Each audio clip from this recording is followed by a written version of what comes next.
British prime minister की बेटी ने एक अलग से डिनर दिया बाबा साहब को, और आम जनता अम्बेडकरवादी सिर्फ इसलिए है कि वह दलित के रूप में पैदा हुई है और वह जय भीम जय भारत बोलती है। जब बाबा साहब को जानने मानने वाले लोगों की संख्या बढ़ गई है, जो सोचते हैं कि हम बाबा साहब को मानते हैं, हम क्वेश्चन करते हैं, तभी इसी पीरियड में दलितों का आरक्षण भी खतरे में आ गया है। अगर बाबा साहब सब कुछ करते, आरक्षण नहीं दिला पाए होते, तो शायद बाबा साहब को ज़्यादा जानने वाले लोग नहीं होते। वो केजरीवाल कोई एक वो चतुर नेता है, बाबा साहब का पोस्टर दे दो, जिस लेवल के उनके फॉलोवर हैं ये इसी में खुश हो जाएंगे।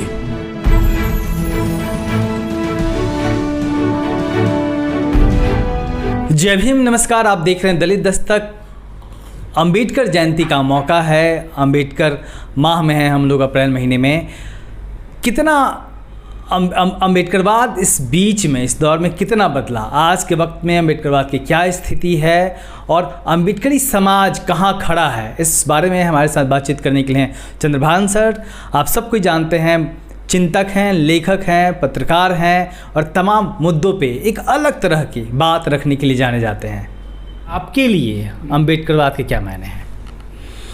देखिए, बाबा साहब डॉक्टर अंबेडकर ने भारत को एक यूरोपियन या अमेरिकन आधार पर एक देश बनाने का उन्होंने प्रयास किया था। संविधान पूरी तरह से उसी पर आधारित है और इसीलिए आरएसएस कहता है कि संविधान हम नहीं मानेंगे, क्योंकि इसमें भारतीयता नहीं दिखाई पड़ती है। भारतीयता का मतलब ये ना ऊंच नीच,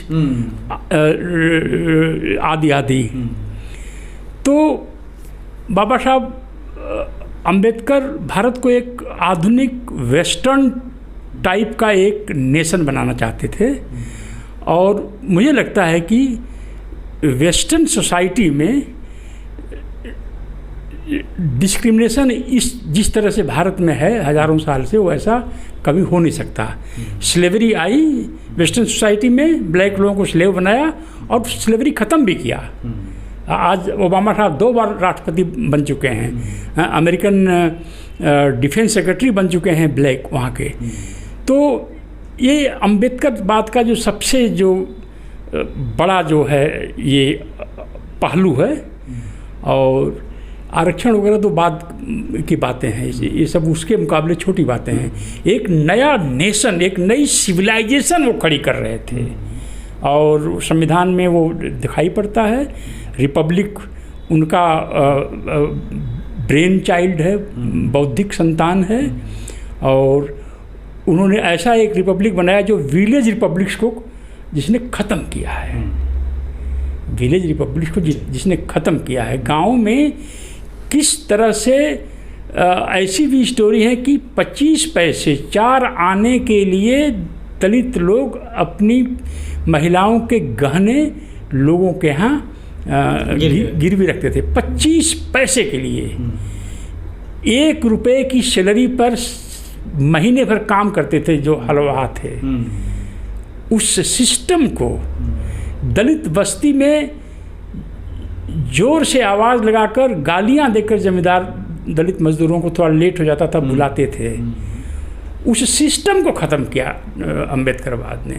सर, बाबा साहब के जाने के बाद जो अंबेडकर जयंती मनाने का सिलसिला शुरू हुआ, और उसके पहले भी शुरू हो चुका था, फिर दशक दर दशक अंबेडकरवाद के मायने बदलते जा रहे हैं। जब हम 1960-70 की बात करते हैं तो वहाँ पे अंबेडकरवाद के मायने और थे, अलग तरीके से चीज़ें होती थी, फिर चीज़ें बदल रही हैं। इस बदलते हुए सिस्टम को आप कैसे देख रहे हैं, दलितों के बीच में, अंबेडकरवादियों के बीच में? देखिए, अंबेडकरवादी कौन है और इसकी परिभाषाएं कितनी तेज़ी से बदलती रही हैं। अगर बाबा साहब सब कुछ करते, आरक्षण नहीं दिला पाए होते, तो शायद बाबा साहब को ज़्यादा जानने वाले लोग नहीं होते। वो स्कॉलर्स उनके बारे में बहस करते। एक बात तो मैं आपसे ये कहना चाहूँगा, और जो मेरे मन में जो सच है मैं उसे मुझे बोलना चाहिए। दूसरा सच ये है कि बाबा साहब की जितनी पहले की बड़ी रचनाएं हैं, जैसे प्रॉब्लम ऑफ रूपी, ये जो है उनका स्मॉल होल्डिंग्स, हुएर शूद्राज, ये सब किताबें उन्होंने अपने प्रोफेसर्स के लिए लिखा था।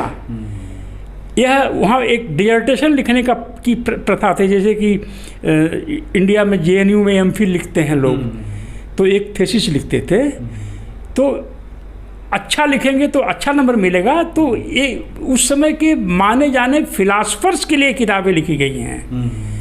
अब जो ये किताबें हैं स्मॉल होल्डिंग पर और हुएर शूद्राज पर, किसी 100 दलितों को इकट्ठा करने लीजिए जो सबसे बड़े अम्बेडकरवादी अपने को कहते होंगे, देखिए वो आधे घंटे तक पढ़ पाते हैं क्या? तो जो अभी की जनरेशन है वह अम्बेडकर को समझने लायक नहीं है। जो यूनिवर्सिटी में प्रोफेसर्स हैं और कुछ जो सिविल सर्विस में कुछ लोग हैं जो पढ़ते लिखते रहते हैं, वो समझ सकते हैं। आम जनता अम्बेडकरवादी सिर्फ इसलिए है कि वह दलित के रूप में पैदा हुई है और वह जय भीम जय भारत बोलती है। बाकी अम्बेडकर क्या हैं पता नहीं। अम्बेडकर रेलवे स्टेशन है, अम्बेडकर एक प्लेटफॉर्म है, अम्बेडकर एक फिलासफर है, अम्बेडकर एक आम की बाग है। इनमें ये फ़र्क करना बड़ा मुश्किल है जो जिस जनरेशन की बात कर रहे हैं।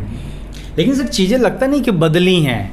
आप इसको इतनी आसानी से कह के निकल रहे हैं कि इस जनरेशन को नहीं पता अम्बेडकरवाद क्या है, लेकिन कहीं ना कहीं आज के वक्त में ही बाबा साहब डॉक्टर अम्बेडकर पे ज़्यादा चर्चा हो रही है, उनसे जुड़े हुए सिंबल्स पे ज़्यादा चर्चा हो रही है, उनकी लिखी बातों पे ज़्यादा चर्चा हो रही है, उनका जो रोल था मॉडर्न इंडिया में उसके ऊपर ज़्यादा चर्चा हो रही है। और जब ज़्यादा चर्चा नहीं होती थी तब कैसे लोग कलेक्टर बने, SP बने 70s में 60s में, तब कैसे रेलवे में लाखों दलित भर्ती हो गए, तब कैसे ONGC, Indian oil, Bharat petroleum, इस सब में कैसे। आपने कहा ना कि रिजर्वेशन बाबा साहब ने नहीं दिलवाया होता तो शायद इतना लोग नहीं मानते जी। ये विलेज रिपब्लिक को ख़त्म कर रहे हैं बाबा साहब। लोग इसके बारे में क्या आइडिया है, क्या डिस्कशन है, कितना लिटरेचर, कितनी आर्टिकल्स आती हैं। तो जो अभी जनरेशन है ये जय भीम जय भारत बोल रही है और नेता बोल रहे हैं, तो इसका मतलब नहीं इसके वजह से अधिकार जुड़ते गए।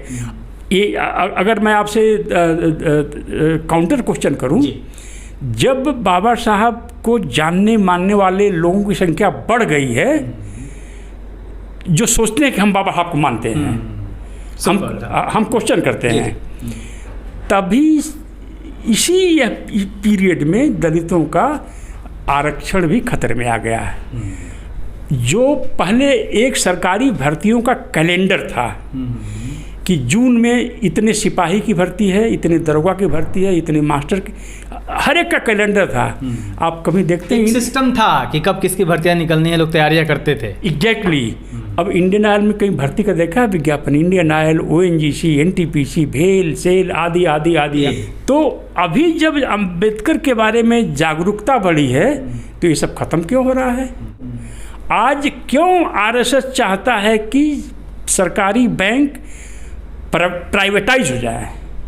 क्योंकि दलित भी कैशियर है, दलित भी मैनेजर है, दलित भी लोगों का प्रोजेक्ट मंजूर करता है, दलित ब्रांच मैनेजर के यहाँ भी लोगों को जाके हाथ जोड़ना पड़ता है।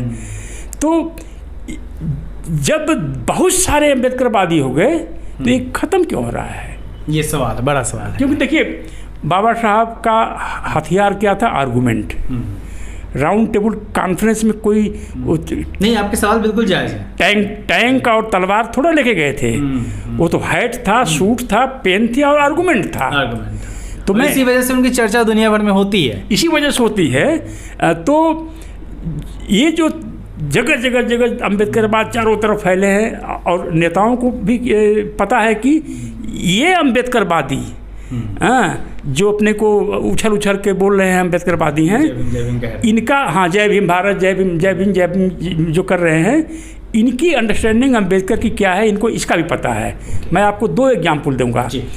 अभी आपने देखा होगा करीब 15-20 दिन पहले दिल्ली में जितने बस स्टॉप थे उस पर एक बहुत हाई क्वालिटी का विज्ञापन आया था केजरीवाल का, नाटक वाला।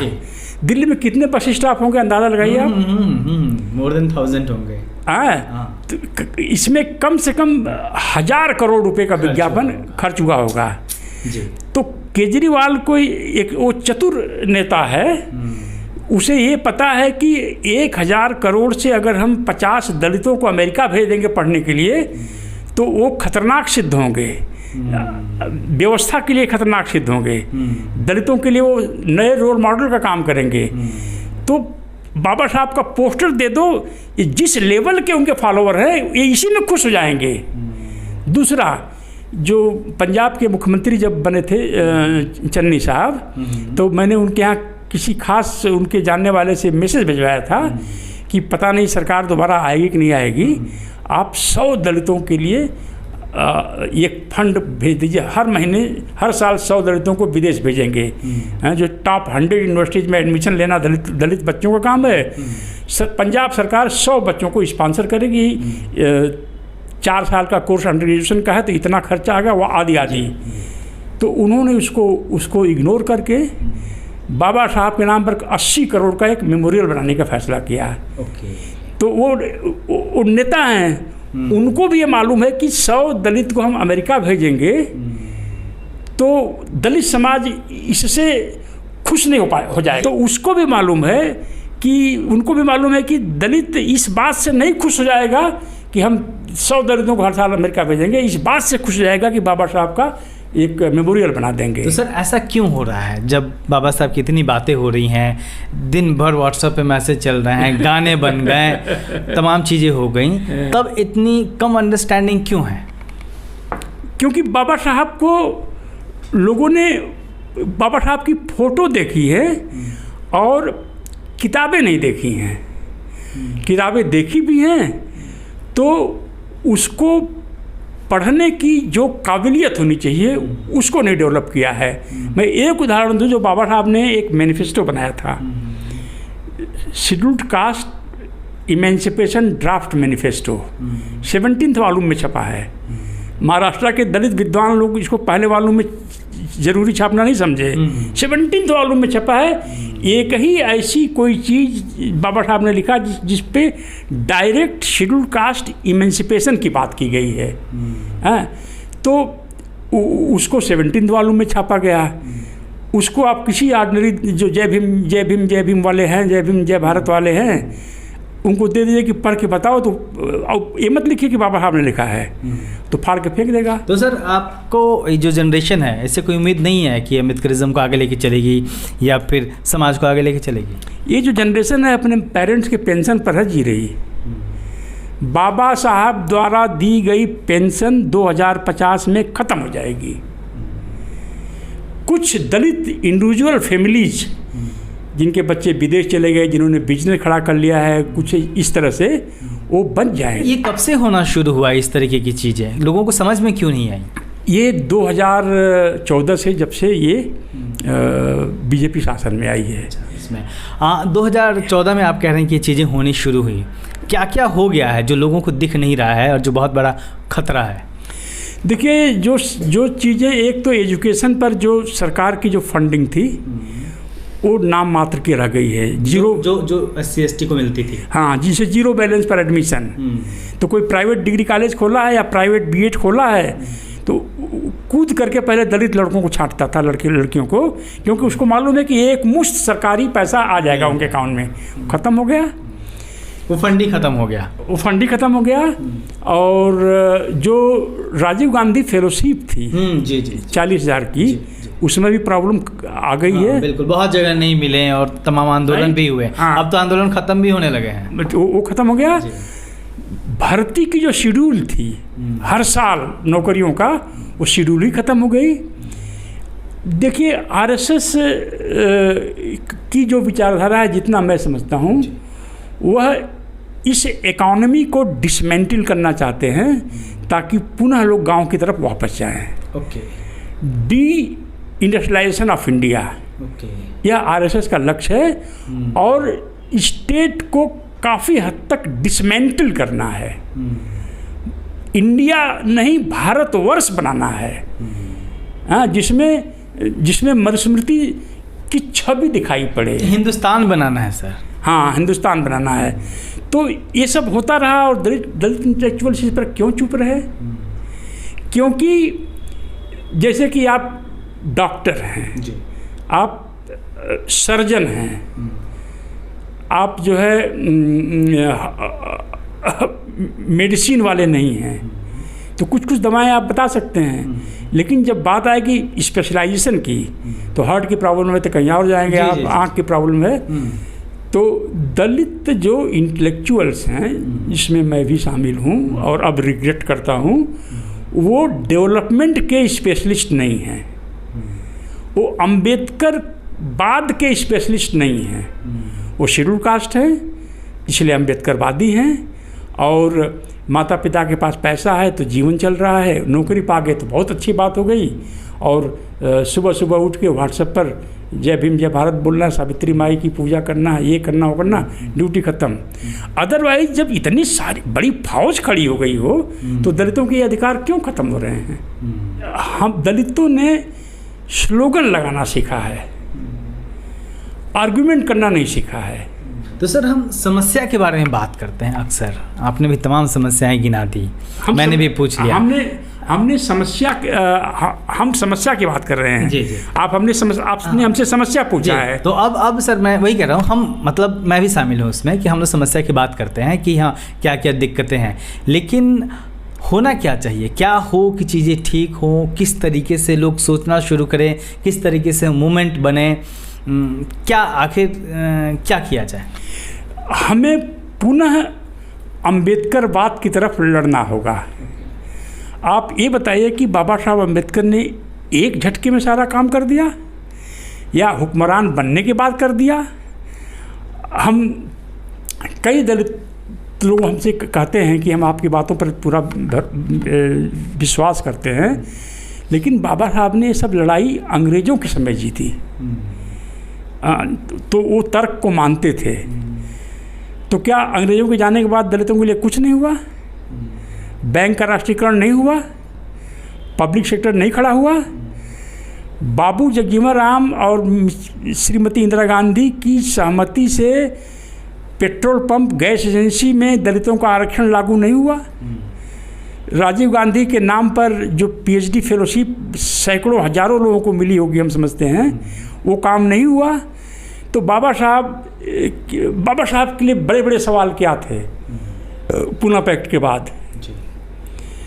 स्कॉलरशिप अगर नहीं मिलेगी तो हमारे बच्चे नहीं पढ़ पाएंगे, क्योंकि कैश नहीं हमारे हाथ में है। तो स्कॉलरशिप शुरू हो गई, इसके पहले फ्रीशिप, फीस लगेगी तो दलित नहीं पढ़ पाएंगे क्योंकि कैश नहीं है। इस व्यवस्था ने दलितों को कैशलेस रखा है हजारों साल से। तो स्कॉलरशिप, फ्रीशिप हो गई, स्कॉलरशिप हो गई, फिर एडमिशन, किताबें इनके पास नहीं हैं तो किताब भी इनको मिलेगी, बुक बैंक बनना शुरू हो गया। फिर नौकरी में आरक्षण चाहिए, क्योंकि योग्य होते हुए भी दलित समझ के इनको नौकरी नहीं मिलेगी। इसका हमारे पास प्रूफ है। दलित को प्रैक्टिकल्स में इंटरमीडिएट हाई स्कूल में कम मिलते हैं, थ्योरी में अच्छे मिलते हैं। तो ये उदाहरण है। फिर इनको नौकरी के लिए इंटरव्यू करने जाएंगे तो फिर क्या होगा, कहाँ से पैसा लाएंगे? तो इंटरव्यू देने के लिए जाएंगे, सेंट्रल गवर्नमेंट की बात जहाँ तक है, तो इंटरव्यू होने के तुरंत बाद 15 मिनट का प्रोसेस था, कैशबैक। आप टिकट से आए, रेल से आए हैं या बस से, इतना हुआ तो जाने का भी इतना हो गया, 400 रुपया, 400 रुपया कैश मिल जाता था। तो दलित समाज को बाबा साहब की तरफ फिर वापस जाना चाहिए और एक एक सवाल पर लड़ाई शुरू करनी चाहिए। मसलन शेड्यूल कास्ट ट्राइब हॉस्टल्स का पुनरुद्धार उत्तर प्रदेश में फॉर इंस्टेंस, और इन हॉस्टल्स में जैसे मध्य प्रदेश में और तमाम साउथ में तो पूरी तरह से सुबह ब्रेकफास्ट, दोपहर को लंच, रात को डिनर फ्री वो मिलना चाहिए, क्योंकि इन घरों में बहुत मजबूर लोग पढ़ने आते हैं, दलित बच्चे पढ़ने आते हैं शहरों में। दलितों का एक बहुत, क्योंकि दलित दिमाग से तेज होता है, हर शहर में 20-20 ट्यूशन सेंटर खोलकर दलित जो ट्यूशन चलाना चाहते हैं उनके लिए करें। ये पॉसिबल आज है, ये पॉसिबल इमरजेंसी में था जब दलित समाज को दलित दामाद की मिली पदवी। हर बाजार में उत्तर प्रदेश सरकार ने 5-5, 10-10 दलितों के लिए दुकानें खोल के दी, दुकानें कंस्ट्रक्ट करके अलॉट की। कब? 75 में, कांग्रेस रिजिम में। हाँ, कांग्रेस की रिजीम थी। तो क्या दलित अगर ट्यूशन सेंटर, ट्यूशन ब्यूरो चलाना चाहता है, क्योंकि सबको तो नौकरी अगर देना भी शुरू कर दे सरकार तो सबको नहीं मिल पाएगी, तो ट्यूशन ब्यूरो दलित समाज के लिए सरकार बना करके दे, हैं, और उनके माल खरीदे। दलित समाज के लोग आगरा में टॉप क्लास के जूते बनाते हैं, दिल्ली में लोग, दलित लोग जो है लेदर कोट बनाते हैं जो एक्सपोर्ट होता है। तो इस तरह से छोटी छोटी जो चीज़ें, यानी कि 1.25 किलो से पैदा हुए 1.25 फीट का, फिर धीरे धीरे धीरे आगे बढ़े। ये चुनौती है अभी, यही अम्बेडकरवाद है। तो दलित समाज ठाकुरों की तरह अपनी तबाही के पौधे लगा रहा है। किसी को बुरा लगे तो बुरा लग जाए, सच्चाई यही है। आज प्राइमरी स्कूल्स का निजीकरण हो रहा है। 9,26,000 दलित स्कूल टीचर हैं पूरे देश में। शेड्यूल कास्ट ही सिर्फ 17% रेलवे की पूरी वर्क फोर्स के दलित हैं। रेलवे को और प्राइमरी स्कूल को आप बंद कर दीजिए आने वाले 2050 तक, तो देखिए दलित समाज किधर मिलेगा। तो ये तकलीफ होती है। मेरा काम बताना है, आपका काम पूछना है, मेरा काम बताना है। किसी को बुरा भी लगेगा तो भी मेरी परवाह नहीं, क्योंकि क्योंकि नारेबाजी से हमें बाहर निकलकर आर्गुमेंट्स के दुनिया में जाना है और बाबा साहब की तरह से आर्ग्यू करना है। जो किताब हमने पिछले लिखा था, व्हाट इज अम्बेडकरिज्म, इनके भाषण को सुनने के लिए दुनिया भर के लोग राउंड टेबल कॉन्फ्रेंस में आ गए, क्योंकि लोगों को ये पता था कि यही एक ऐसा स्कॉलर है जो अमेरिका की बेस्ट यूनिवर्सिटी से पढ़ा है, जहाँ आप होके आए हैं, कोलंबिया गए थे। हाँ, और लंदन स्कूल ऑफ इकोनॉमिक्स में पढ़े हैं, में भी पढ़ा है यह स्कॉलर। और अंग्रेज़ों ने नहीं बल्कि एक इंडियन ने यह किताब लिखी है कि ब्रिटिश ईस्ट इंडिया कंपनी की जो है फिनांस की क्या प्रॉब्लम थी। ये बड़ी बात थी। तो लोग देखने आए और ब्रिटिश प्राइम मिनिस्टर की बेटी ने एक अलग से डिनर दिया बाबा साहब को, और उसमें गांधी जी भी गए, तमाम लोग गए, लेकिन स्पेशली बाबा साहब को इनवाइट किया था। हाँ, बाबा साहब को पार्टी दिया था उसने कि इतना बड़ा फिलासफर लंदन आया है, मेरे घर भी आ जाए। और उसमें गांधी जी की फोटो, इस सेकेंड राउंड टेबल की बात है, इतना उनका स्टेचर बड़ा था। सिर्फ आर्गूमेंट से दलित समाज अब आर्गुमेंट नहीं करता है, स्लोगन लगाता है, नारेबाजी करता है, बस खत्म। और हमारे अधिकार 1 by 1 जा रहे हैं, ख़त्म हो रहे हैं। जो चंद्रभान सर ने कहा उसके बारे में निश्चित तौर पे सोचने की ज़रूरत है, और निश्चित तौर पे एक बार फिर से बाबा साहब डॉक्टर अम्बेडकर को पढ़ने की, उनकी तरफ लौटने की ज़रूरत है कि वो चाहते क्या थे। देखते रहिए दलित दस्तक। जय भीम।